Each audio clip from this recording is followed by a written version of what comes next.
of you know me, but for those of you who don't, my name is Bob Kingston, and I'm the resident historian and lecturer for Portland Opera. I do all of the pre-opera talks, and I also do a class for the young artists. And I'm really pleased to have you here tonight. A little advanced discussion, I suppose, about Puccini's Madame Butterfly. Those of you who have attended my pre-show talks know that I don't focus on telling you the story. I figure that's something that you can probably pick up either through the program or hopefully as you're watching the show. I tend to really address other issues that are related to context and background. And I want to talk tonight about the background of this opera and all of the different streams that sort of fed into making this opera come into being. A little history, just to sort of give us some context, not so much with Puccini, but really with what was going on in world history. In 1853, Commodore Matthew C. Perry steamed into the harbor outside of Tokyo and, in a sense, forced Japan to open to the world. Japan had been a closed country for almost 250 years. There was limited contact with the West. Some Dutch settlers who were confined to a small man-made island in Nagasaki Harbor. But by and large, all contact with the West was closed. And in 1853, Commodore Perry, as a mandate of the United States government, came into Japan, and in a sense, everything from that point on changed. What that did is it fueled an interest in Europe and in the United States in this country that had been closed for so long. In very much the same way that in the last 10 or so years, there's been a considerable amount of interest on the Middle East and Islam. Something that we don't quite understand. There's usually some event that kind of brings it into our consciousness, and then all of a sudden we want to find out more. And the same thing happened when Japan opened up to the world in 1853.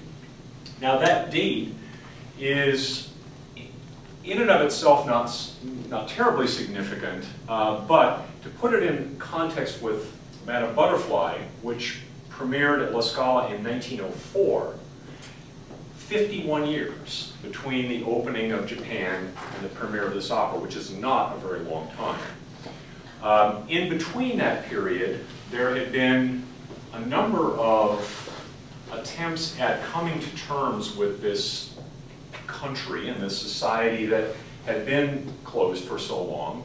And some of them were literary, some of them were musical, but they were all, in a sense, a way of trying to define this culture in this country that for many people was still largely unknown.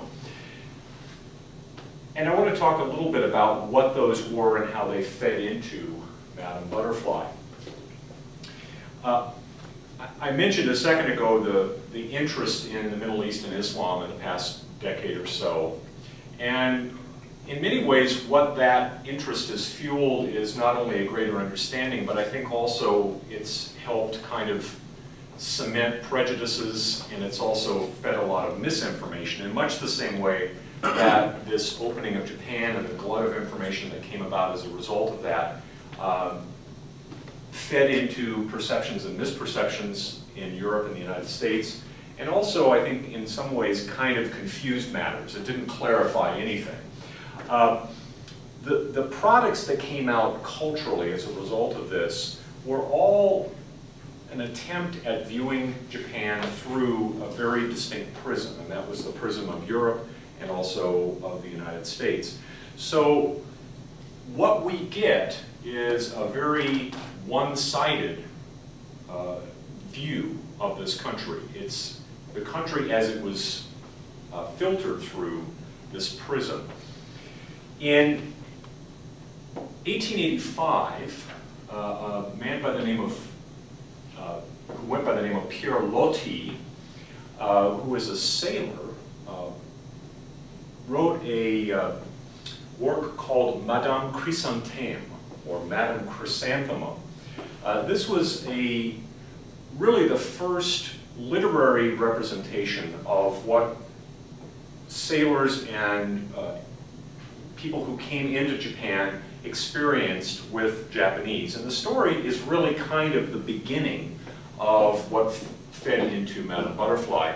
We have this young lieutenant in the French Navy who comes into Nagasaki, and he's there for two reasons. He wants to get a tattoo, and he wants to marry a Japanese woman.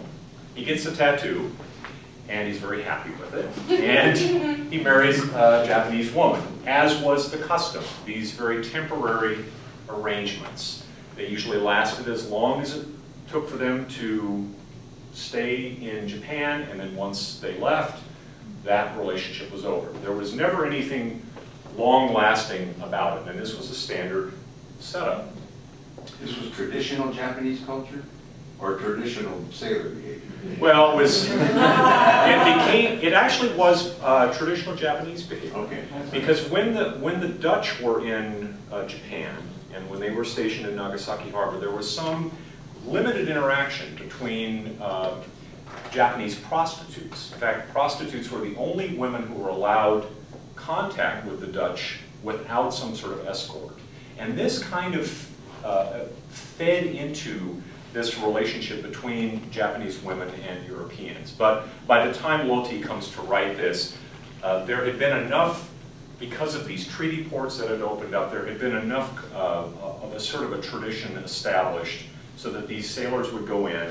They were looking for companionship, they were looking for company, and they married these young Japanese women, and then once they left, they were gone. So it was still a fairly new tradition, but it had been long by the time Loti writes this.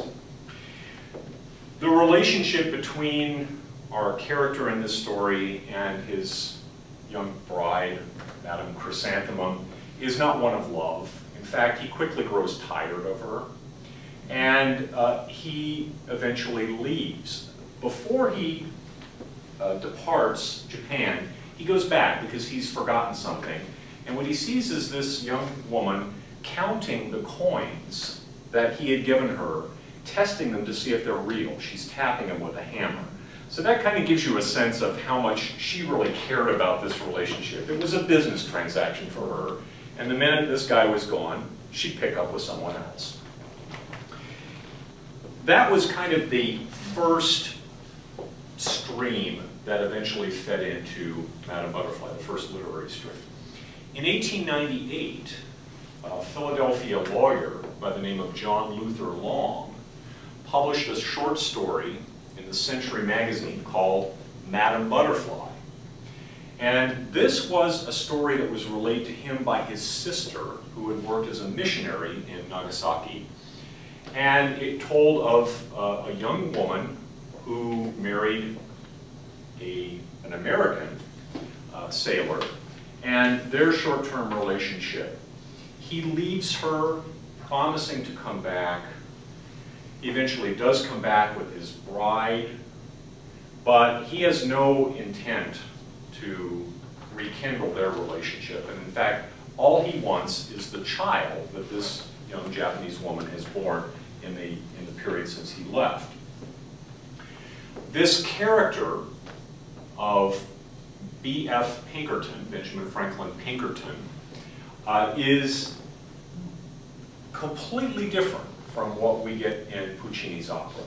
B.F. Pinkerton in Long's short story is really a pretty reprehensible character. He's got no scruples, he's got no interest in Japan, he has no real love for this woman of Butterfly, and in fact he's a bit of a coward. He can't actually even face her. At the end, he has his wife, whose name is Adelaide, come to pick up the child.